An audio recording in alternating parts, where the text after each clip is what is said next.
Welcome to Black and the Black Times Infinity. I'm your host, Cthulhu's Prodigy. We have another special S-Class interview. Alongside me, we have Kronos and Blue. And most importantly, we have our interview with Lincoln Castellanos from Fear the Walking Dead. What's up, fam? Hey, how's it going? Doing all right. How you guys doing? Doing Man, we are excited. That's what we are. I'm excited too. Thanks, guys. Thank you for joining us, man. We have a mutual friend, and he put us in contact with one another, and we really appreciate him hooking us up with trying to get you on here. So let's jump in, right? Yes. All right. And shout out to our buddy Berto. Berto, what's up? Connecting us. Hell yeah. We also have a new one of our other members just walked in. Late as hell on CP time. We have Stitch joining us as well. All right. Bay Area traffic time. We just jumping in. All right. First things first, I had a quick question to start it all off, man. You played Tobias on Fear the Walking Dead. Can you tell us about your approach when it comes to character and how you... We've seen that song and dance before on movies and in other shows, and they always fall flat. So when I had the opportunity to play this character, I knew I wanted to make it someone that we haven't seen before in this Walking Dead world, and B, I wanted to try to make him as truthful to his environment, as honest to himself as he could be, and as honest to the world around him. So, I mean, that's how I approach every role. I just want to play it honestly. And I know it sounds kind of, easy to say that, but it's taken a while. I guess the thing is, it takes a lot of work to make things look easy, and I just wanted to play him with all these nuances and have it really be subtle. There's a lot going underneath the skin. There's layers to this character. There's layers to all the characters with Madison, the counselor played by Kim Dickens. So my approach is just that. I just wanted to do the best job that I could, make him someone that people could sympathize with, relate to, feel sorry for because of how he is. Yeah, that's for sure. And also root for him and not see him as, maybe the first one to go out, to bite the dust. And I'm sure that was on a lot of people's minds when they saw Tobias. Oh, he's the first victim. But no, not so fast. You haven't seen the last of him. I mean, we didn't see him. We didn't see him die. Yeah, that's what I'm saying. Nice. So, and you know how it goes with Walking Dead or any show in general. I think the rule of thumb is if you don't see them die, then surely there's a chance for them to come back, right? Hell yeah. There's always dumpsters to crawl under. He's gonna be the governor coming back. So how does Tobias, do you, as a normal person, do you have any similarities with Tobias, or is it just a totally made up person that you created? It's a combination of things. It's a combination of, me looking back on my time in high school. Everyone has those memories of high school. Some good, a lot they would like to forget, and so for me, it was a combination of that, looking back kind of how I was in high school. Everyone's a little awkward. Everyone has an awkward phase in high school. Tobias just happens to let that be his whole high school, time. He's just one giant social awkward outcast. But, it doesn't consume him. He's a smart guy. He's confident in himself. And you see that when he talks about the bully that he's now tutoring because he's an idiot. Mm-hmm. So, in some sense, I connect with him that I'm very confident, and everyone should have that confidence and carry themselves, with that kind of energy, that positive energy. So I'm confident. I'm shy at times. Looking around, having some friends that were more shy than me, than most other people, you just look at your surroundings. You look at some people and you say, oh yeah, this character reminds me of this friend or this person I knew back then. So it's a combination of things. Ultimately, it's something that I just wanted to create that I hadn't yet developed before in a character. But for those who don't know, real quick, you're not obviously a high school student. Obviously, you played that on the show, but you are way past out of high school and shit, So you're not a Yeah, kid. I will say that I'm not in high school anymore. He's a 5-year-old So kid. So. I got a question about that though. Did they actually have to put makeup on you to make it seem like you had bad skin? Yeah, so that was makeup, right? Okay, cool. And what was funny was the first time that I had an encounter with a fan. Where we're talking and I signed an autograph, and they said, I think it was a mom and her kids. The mom was like, "Wow, your skin cleared up pretty fast, I must say." You tell them proactive and then try to get that sponsorship. Yeah, I was gonna say that, really. but they don't sponsor this podcast. No, but it's funny because when I was in the trailer for the first day of shooting the pilot, I had a little haircut, little trim, nothing too serious because my hair was long to begin with. Sometimes I go through these phases where I let it grow out and let it be long, and then like 4 months later I get a trim. So that helped, with establishing. Oh, okay. Here's a kid. His priorities aren't really like getting a haircut and looking, really, suave like he's going to a dance. His hair is long and messy. Good. So we'll keep that. And then when I'm in the makeup chair with the head of the department, Tracy Anderson, she's looking at some photos, and the director comes in, Adam Davidson, of the first couple of episodes, and he's a co-producer too this season. He takes a look at me, takes a look at my hair, and he goes, "Okay, yeah, we'll go with the acne," and then he just leaves. So then, an hour later, I had all the glory of an acne-faced high school kid. It's really funny. If you Google your name and Google gives a suggestion, and the first thing it suggests is like, what is your age? And like, I guess there's a Reddit going on to try to figure out how old you are. Damn. I know, it's so funny, right? Yeah. What I wanted to, you sort of touched on it with the confidence that comes through the character of Tobias and everything. What do you think made him so confident that he was so right about the zombie outbreak? Because at the beginning of the series, he was the only one that really knew what was going on. Yeah. And some of the scenes were really frustrating watching Madison sort of like kind of brush it off and deny it and everything, and everyone's sort of screaming at the TV saying, Tobias knows what the fuck he's talking about. Listen to this dude. Yeah, it's so with me, my approach was, you look at Tobias and you could tell, just one glance at him, you're like, man, this kid's had a rough upbringing. He must not come from the best household, and that's 100% true. That's the case. We hear subtle hints dropped in the beginning about trouble at home. He's got a mom, he's got an uncle that's in the picture, and that's about it. So with that at people's disposal, they could only assume that things are rough. So he must not have anyone to rely on, to support him at home. So who's left to do that for him? Himself.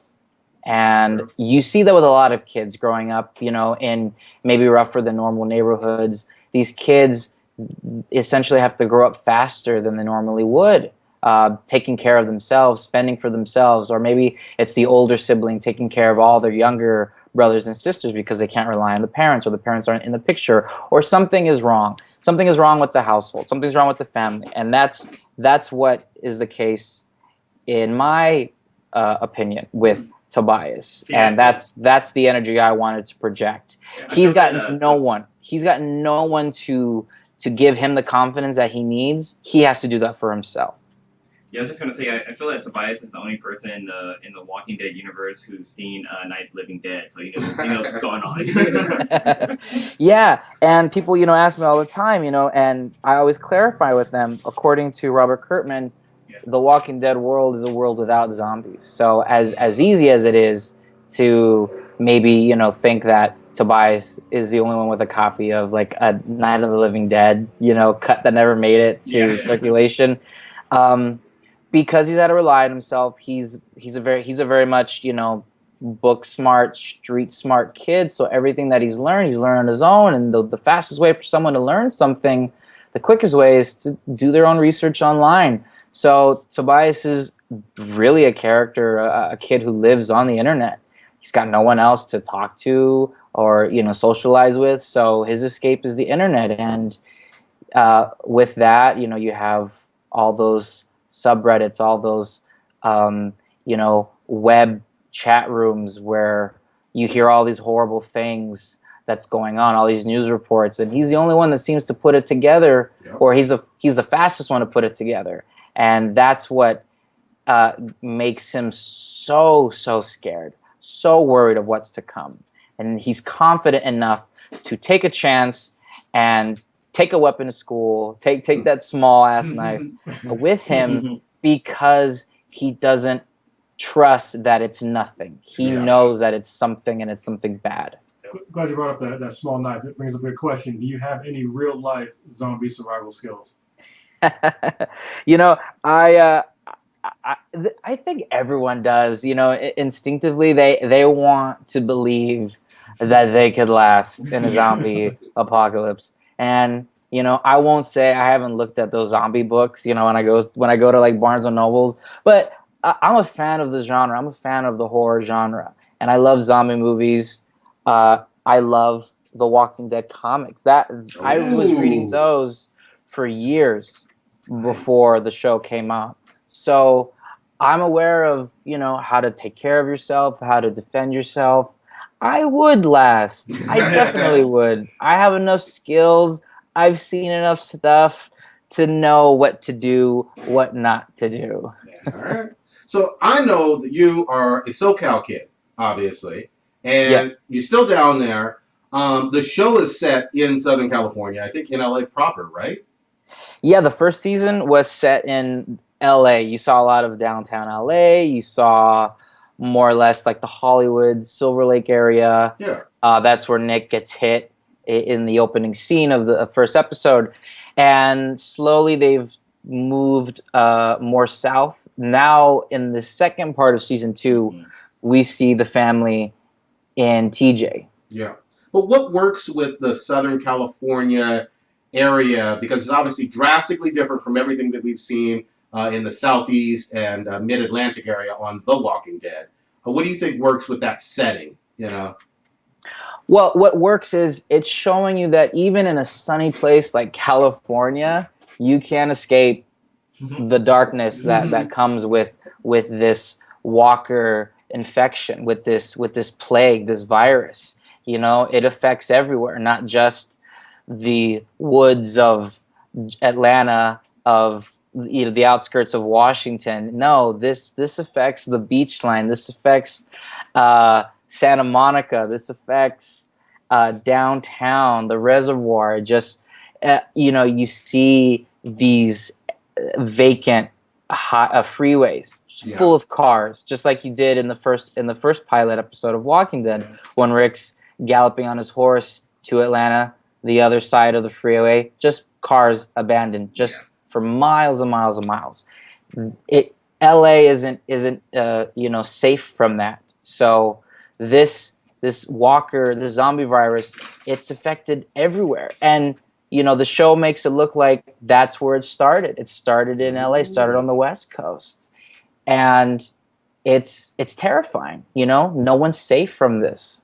Yeah, it's funny that you mentioned the whole traffic thing in LA, because that's like a normal day in LA. So it's either abandoned cars, or it's just a typical 2 a.m. people getting out of the club. It's just a 4 or 5. Yeah, it's just a 4 or 5. Good stuff. Yeah. I'm glad you did mention that you do. You actually stole one of my questions from earlier, because I was going to ask if you were a fan of actually reading the comics and everything. So we were all pleasantly surprised when you came out and said that you've been reading them before you got onto the show and everything. Because I'm a huge fan of the Walking Dead books, and I'm so attached to the characters in the show. I guess my sort of following question with that would be. I guess who's your favorite character, I guess, to interact with in the show, and sort of maybe like behind the scenes on Fear the Walking Dead? So I'm glad you asked that. I love Kim Dickens. I think she's a wonderful and talented actress. She's beautiful inside and out, and she was just a joy to work with on set. She was the main person that I really worked with. I got to work with Scott Lawrence, who played Artie, Principal Artie. Yeah. And working with them together in that fight scene was a lot of fun. But the memories that I'll hold on to the longest are those first days, going through the metal detector, having her reach in my pockets, pat me on the back, like give me like a nice shoulder, hand on the shoulder, trying to comfort me, improvising a little bit, going along with the character's backstory. How's your mom? Come on, let's talk. Really treating me like, we're actors and we're supposed to be professional and keep everything honest and truthful to our characters. And there were moments where we were really in tune with each other. I think everything you see in the final product of episode 1 and 2 with us, it's all genuine. When I'm talking to her in the classroom, pleading with her, begging with her, and she's trying to reassure me that nothing is wrong, everything is fine, as a counselor, as a mentor would do for a student in school, it's special to me. And I learned so much from her just listening to her. And that's what you have to do as an actor. You could go to school for years and years and years. The one thing you're going to hold on to more than any other rule or lesson is just listen. And I learned so much from Kim just by listening to her. And with your other actors say that too, like they really learn from like somebody who's more experienced, like just sitting there and listening to them, like having them tell you, kind of give you directions on how to improve your acting career can really help your career in the long run. Yeah. Being open to like constructive criticism, obviously. I mean, it's not with other people and other peers in your work profession. I'm sure. I mean, it works like that with pretty much all jobs, but it's definitely good to hear that like among actors and everything, because a lot of times actors get a bad rap of having like super egos and not wanting to listen to anybody. So it's really nice and refreshing to hear like that sort of helpful work environment and positive people among in that craft. Absolutely, and that's what I would say is so much the case for me, working with everyone on the Fear set, with Dave Erickson, the showrunner, the writer of the whole thing. He was the best mentor I could ask for. Just going to him and trusting him with his vision, and just having him reassure me of is what I'm doing, is this enough? Is this what you were aiming for when you wrote it? And for him to tell me you're doing great, just keep doing what you're doing. This is why we have you here. This is why we chose you and have you part of this family. So for him to give me that confidence just helped me imbue that more into Tobias and his own confidence as a social outcast yet smart kid. So to learn from Dave, to learn from Kim on set, to learn from Adam Davidson too, the director, it's like me as a young actor, we all have to learn from our mentors. We all need people to look up to. We can't do this on our own. And certainly those actors, those producers, those directors, they all started somewhere too. They all listened and looked up to someone too. So it's important to have those role models. It's important to have those mentors. And it's important to take criticism and to recognize, we don't know everything. I'm a young actor. I don't know everything. I treat every role, my first day on set with a role, as it's the first time I'm ever, been invited to act before. So I'm always asking, what do I do? What do I do? What do I do? I stay loose and I stay honest and I stay open. And that's important to me. So it's important to have that confidence enough to say, I need to look up to somebody to help guide me through this. And eventually you'll be on your way and you'll look back and say, these are the people that helped me. Makes sense. So what are you working on right now? You have anything coming up? I think we heard about Showtime's Roadies coming out, or That's right. Yeah. So I worked on a few episodes of Roadies. That's on Showtime. It's on Sunday nights. It was a lot of fun. Oh man, I initially auditioned for one part that was gonna be like, I don't know, like 2 lines. One character. It was gonna like be like shown on the show. It was gonna come up like on an iPhone, like watching a video on an iPhone, and I was gonna be the kid on the iPhone, and that was gonna be it. But I love the opportunity to work on a Showtime show, so I give it my all, and it turns out I get invited to read for another part, and the show is produced by Cameron Crowe, and he wrote it and he directed a few episodes. So I had the chance to work with Cameron Crowe on set. So to have that experience, and then to also meet J.J. Abrams, another producer of the show. Name dropping. Well, it was a blast. It was a lot of fun. So for them to just give me some nice, attaboys and kudos and tell me, hey man, you're really funny on the show. Thanks. We're so lucky to have you. It means the world to any actor, because it lets them know, and it let me know that I'm still doing something right. I just want to keep doing that. I just want to keep busy, and I want to keep making these opportunities happen for myself. And I want these opportunities to happen for every actor. I mean, I remember growing up hearing, because I'm from Indio, California, which is about 2 hours east of Los Angeles. Yeah. For anyone that doesn't know where it is, it's Coachella Fest. That's where it is. Nice and hot. Nice and hot. Yeah.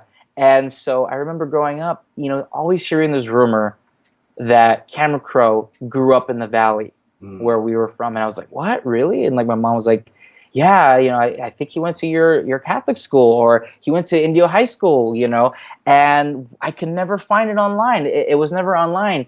When I worked with him on set, I never brought it up because I was like, you know what? It's probably just a rumor. There's no truth to it. And one night he follows me on Twitter, and then he messaged me. I checked my inbox, and it's a message from him saying, "Hey, I'm from Indio too. Oh, this is Cameron, by the way." And I'm just like, "Oh man, that's really awesome." So we just started chatting, and he went to middle school there for a couple of years. So that's where it was. So I was like, "Oh, there's truth to it, and that's awesome." Just a couple of Indio boys working on a Showtime show. It felt pretty special. That's good shit. So can you describe what Roadies is all about? Like a little bit of a detail about the show? Yeah, the show is about the people that make the concerts come to life. When you go to a concert and you see all the lights set up, the stage come out, this huge spectacle of sound and lights, and the band, and everything sounds so crisp, and you just walk away from that experience. The show is about those people, the roadies. Does it give you like a really good understanding of what roadies do? Because I've seen some behind the scenes of them. Like they'll do like a still image shot, or not a still image, a time lapse of a stadium the stage being set up, and it's crazy what they do. Like have to like carry up everything and like set up and then take it down also. And then take it down. Yeah. It is. It gives you an honest and hilarious look into what it's really like for the men and women who, and guys and girls. There's young roadies there too. To all the people that get there like hours earlier in the day, have their tribal kumbaya jazz energy motivational speech to make sure everything goes right tonight, and no one messes anything up, no one in the crowd gets too crazy, and no one falls off the stage, or no lights fall. And it's about these people who hope for the best, and then stuff happens, and then they got to deal with it, whether it's a drama with the band, or a guest band that drops out at the last minute, or managers being accused of these heinous crimes, or stalker fans sneaking backstage. It's all of these things. Yes, groupie actions, a lot of groupie action. There's a lot of drama, and it's really funny at the same time. I mean, that's what Cameron Crowe does so well. Everything he does has such an endearing, soulful honesty, and you saw that with Almost Famous. So this is just a callback to Almost Famous, because when he was working with Rolling Stone, he met all these roadies when he was with the bands. He met all these people. He took all these great stories with him, and he's finally had an opportunity to team up with someone like JJ and tell these stories, and it's great. Quick question. I think this might be our last one, unfortunately, because we could talk to you all day. But if you could be in the MCU or DCEU or Extended Universe, what character would you like to see? Or Image Universe, because come on, we got to be fair here, right? All right, fine. Image Universe in there as well. Comic book movie. Comic book character. What would you like to see or portray as an actor, Lincoln? That is awesome. Well, you know what? I'll tell you right off the bat, without hesitation, I love Spider-Man. Yes! I've always loved Spider-Man. I'm a huge huge Marvel fan. I have been since I was a kid. That's really how I got into Walking Dead comics. You know, remember the old magazine, Wizard magazine? Of Oh, course. Right. So I was in love with that magazine. There aren't many comic book shops in Indio, so growing up I didn't really have access to comic books on a weekly or monthly basis, but there was a bookstore that did carry Wizard magazine. So that was the way I was up to speed on everything going on. And the first issue that I ever saw of this was of Spider-Man. I think it was in 2000 or 2001. It was Spider-Man on the cover. I was like, was this a Spider-Man comic? Oh no, it's a magazine talking about comics. This is just what I need. And over years and years and years of reading with it, you know, spending years reading it, I came across an article once that was talking about most shocking comic book deaths, and Walking Dead was on there. And I didn't know what it was at the time. I read the synopsis. It was of Lori, the baby. And I was like, whoa, this is crazy. I got to read what this comic is about. So when I did, I was hooked. And, you know, so indirectly it was because of my love for Marvel that got me into Walking Dead. Nice. So I love Spider-Man. I'm really excited to see what happens with Homecoming. You know what? I know somebody that works at Marvel, and I had the chance earlier this year to go to the headquarters in New York, get a tour of Marvel. Oh, nice. And just Geek out. geek out. I was a kid again. I was Nice. Tobias. I was in high school. I was You had people you start know, popping up and stuff. yeah, I was just living the dream because, you know, in my mind, it's like, what kid wouldn't be a Marvel fan? I mean, yeah, and DC is great too. I love Marvel. I love Spider-Man. I love Cap. I love Thor, Hulk, Captain Marvel. They're all just amazing characters that kids should, you know, read about, look up to, and, you know, want to be good just like them. So I love that world. And I'm really excited to see what Marvel does next. If I ever had the chance to work in a Marvel project, whether it's something on Netflix or ABC or the movies, man, oh man, I would be one happy Marvel camper. I'll just put it that way. You don't even need to get paid for that. I'm just, at the end of the day, I'm happy to be an actor and tell stories. So this whole experience has been such a blessing. To be out here working as an actor, to have the support from my family, my mom and dad, my brothers, you know, it means the world to me to have that support and to have that love from fans of the show. I mean, I wouldn't be in this position if it wasn't for all the fans who have done so much to express their love and affection for Tobias in the show. So I'm happy for the fans. I'm happy for everyone that supports the journey that I'm on as well. And I just want to keep it going. I don't want to stop. I want to keep telling stories and have people listen to what I have to say. All right, cool. Is there anything else you want to plug? Check out Roadies. My episodes are on their, you know, app on demand. I believe you can find them on the Showtime app website. But keep watching Roadies. It's a great show that Cameron does. So support that. Fear comes back on this Sunday night. So, you know, we have that to look forward to see what happens with Nick, blood-covered Nick, walking the lonely streets of TJ. I am going to be doing my next convention, meeting fans in Palm Springs next weekend. Nice.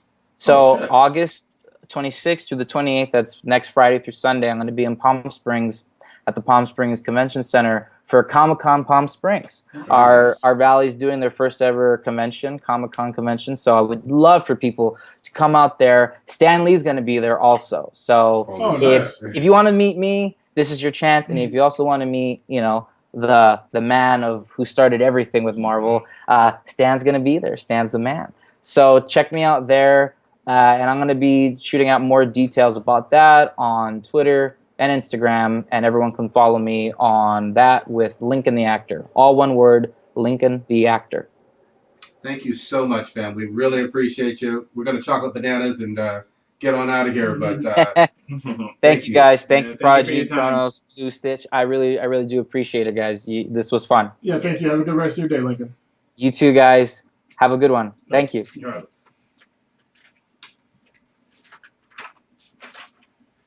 one.